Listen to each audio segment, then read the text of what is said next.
परियाले भरिसां विगुड़ियुनि retired professor J खजिन जे बारदाणे खे बाहि ॾेई छॾी। इरशाद अली सोलंकी जो चवणु आहे त जवाबदारनि बारदाणे ऐं काठ खे बाहि ॾेई लखे रुपयनि जो नुक़सानु कयो आहे। अव्हां खे आगाह करे रहिया आहियूं। परियाले भरिसां विगुड़ियुनि रिटायर्ड प्रोफेसर जे खजिन जे बारदाणे खे बाहि ॾेई छॾी।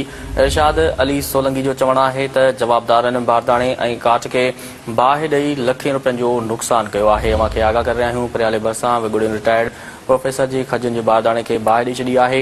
इरशाद अली सोलंकी जो चवणु आहे त जवाबदारनि बारदाणे ऐं काठ खे बाहि ॾेई लखे रुपयनि जो नुक़सानु कयो आहे। अव्हां खे आगाह करे रहिया आहियूं। परियाले भरिसां विगुड़ियुनि रिटायर्ड प्रोफेसर जे खजिन जे बारदाणे खे बाहि ॾेई छॾी। इरशाद अली सोलंकी जो चवणु आहे त जवाबदारनि बारदाणे ऐं काठ खे बाहि ॾेई लखे रुपयनि जो नुक़सानु कयो आहे।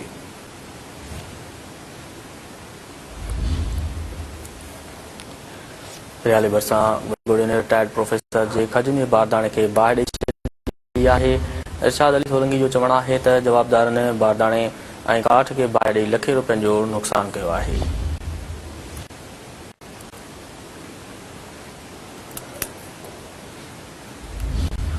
परियाले भरिसां विगुड़ियुनि रिटायर्ड प्रोफेसर जे खजिन जे बारदाणे खे बाहि ॾेई छॾी। इरशाद अली सोलंकी जो चवणु आहे त जवाबदारनि बारदाणे ऐं काठ खे बाहि ॾेई लखे रुपयनि जो नुक़सानु कयो आहे।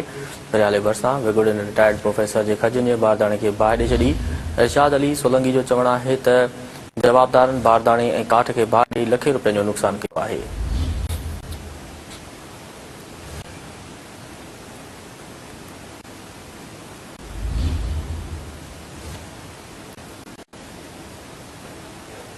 परियाले भरिसां विगुड़ियुनि रिटायर्ड प्रोफेसर जे खजिन जे बारदाणे खे बाहि ॾेई छॾी। इरशाद अली सोलंकी जो चवणु आहे त जवाबदारनि बारदाणे ऐं काठ खे बाहि ॾेई लखे रुपयनि जो नुक़सानु कयो आहे।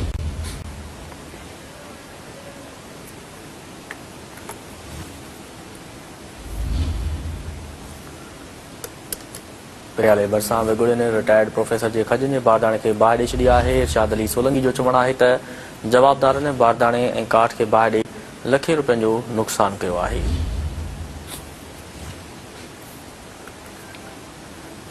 परियाले भरिसां विगुड़ियुनि रिटायर्ड प्रोफेसर जे खजिन जे बारदाणे खे बाहि ॾेई छॾी।